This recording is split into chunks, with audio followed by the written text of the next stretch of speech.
हिंदी साहित्य एवं व्याकरण में आपका स्वागत है। आज हम पढ़ने जा रहे हैं गद्य का जो 6वां उपविभाजन है, नई कविता।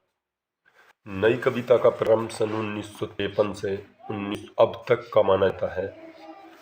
नई कविता प्रयोगवाद ही कालांतर में, मतलब जो प्रयोगवाद था वह आगे चलकर नई कविता कहलाया। अपन ये कह सकते हैं हिंदी काव्य में प्रयोगवाद के बाद नई कविता का जन्म हुआ। इसका जो समय सीमा थी वह 1953 के बाद का है। कुछ विद्वानों की मानता है कि प्रयोगवाद कालांतर में नई कविता के रूप में उभर कर सामने आया। मतलब प्रयोगवाद था, उसमें ही आगे चलकर नई कविता माना गया, प्रयोगवाद को नई कविता। यहाँ हम नई कविता की प्रमुख प्रवृत्तियां आशय विशेषताएं, आज हम नई कविता की विशेषताएं पढ़ेंगे। सबसे पहली विशेषता है नई कविता कवियों का उनके मोहभंग का युग था। उनमें संरास, कुंठा, दर्द जैसे भाव उत्पन्न हुए। मतलब ये ऐसा समय था कि जब कवियों का मोहभंग हो चुका था। उनके लिए ना तो किसी सत्ता, धन, इससे कोई मतलब नहीं था, बल्कि उन्हें जो वास्तविकता है, जो कुंठा है व्यक्ति के बीच में अंदर, जो दर्द है, इन ऐसे भाव, उनको जो ये भाव हैं वह कविता के माध्यम से उभर कर आए। दूसरी जो विशेषता है वह है नई कविता की मुख्य विशेषता लघु मानव की प्रतिष्ठा है। मतलब लघु मानव से आशय है उपेक्षित, जिनको समाज में ज़्यादा सम्मान नहीं मिलता, जिनको समाज में हाशिए पर रखा जाता है, ऐसे लोगों को यह मुख्य विशेषता रही है लघु मानव की। लघु मानव को काव्य का अपनी कविता का विषय माना है। उनकी समस्याओं को उन्होंने कविता के माध्यम से लोगों तक पहुंचाया है। लघु मानव इस प्रकार नई कविता कवि उपेक्षित व्यक्तियों के जीवन संदर्भों एवं संवेदनाओं को ग्रहण करके समाज और जीवन की परिधि को व्यापक बनाता है। मतलब जो उपेक्षित व्यक्ति हैं, उन्हें जिनके लिए समाज में अत्यधिक महत्व नहीं है, ऐसे लोगों के लिए उन्होंने अपनी कविता का विषय माना है, कविता के माध्यम से बताया है। जो तीसरी जो विशेषता है नई कविता के कवियों ने समाज में फैली हुई विसंगतियां, जो समाज में विसंगतियां फैली हुई थी,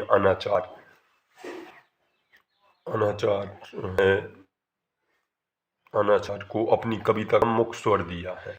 मतलब जो समाज में विसंगतियां फैली हुई थी उनको अपना विषय दिया है। तो नई कविता ये है। और नई कविता जो इसका एक और ये कह सकते हैं कि यह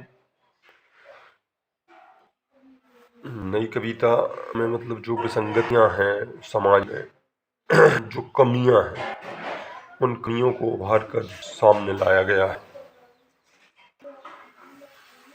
जो नई कविता है उसकी चौथी विशेषता है नई कविता में व्यंग की मात्रा अत्यधिक मिलती है। मतलब इस नई कविता में जो व्यंग है वह बहुत मात्रा में मिलते हैं। ये व्यंग दुख, दर्द, शोषण को प्रस्तुत करता है। आशय यह है कि नई कविता में व्यंग की मात्रा अत्यधिक मिलती है। नई कविता कभी मनोरंजन की कविता नहीं लगता, बल्कि युग और परिवेश के प्रति सजग होकर, मतलब जो युग है, परिवेश है, सजग होकर भूख, बेरोजगारी, दुख, दर्द, शोषण, कष्ट आदि परिस्थितियों को अपनी व्यंग भरी वाणी में प्रस्तुत करता है। मतलब जो समाज में जो अपनी ये कहें विसंगतियां हैं, जो कमियां हैं, उनके लिए वह क्या करता है, नई कविता के माध्यम से समाज में नई कविता में व्यंग की मात्रा अत्यधिक मिलती है। व्यंग की मात्रा अत्यधिक मिलती है।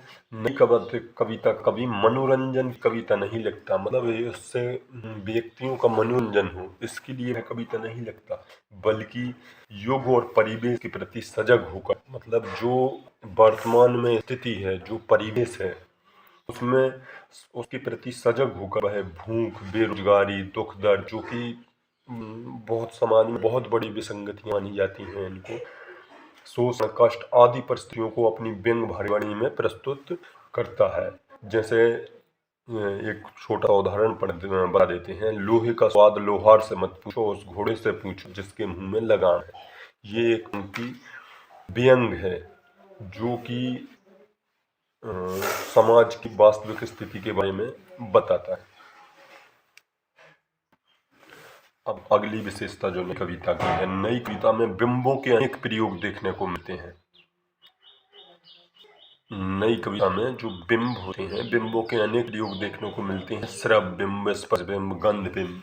जैसा हम बताएं, श्रव्य बिंब, मेरी बांसुरी है एक नाव की बार जिसके स्वर गीले हो गए हैं। मतलब यह एक श्रव्य बिंब है जो जिसको सुना जा सके, श्रव्य बिंब से आशय है। दूसरा स्पर्श बिंब का एक उदाहरण देख लेते हैं। लिपटा रजाई में मोटे तकिए में धर कविता की कॉपी, ठंडक में अकड़ी उंगलियों से कलम पकड़ मैंने इस जीवन की गली गली मापी। मतलब यहाँ पे ऐसा है कि स्पर्श बिंब है, वह मोटे तकिए को किस प्रकार से रखे हुए है कविता की कॉपी में, लिपटा रजाई में, ये स्पर्श बिंब है।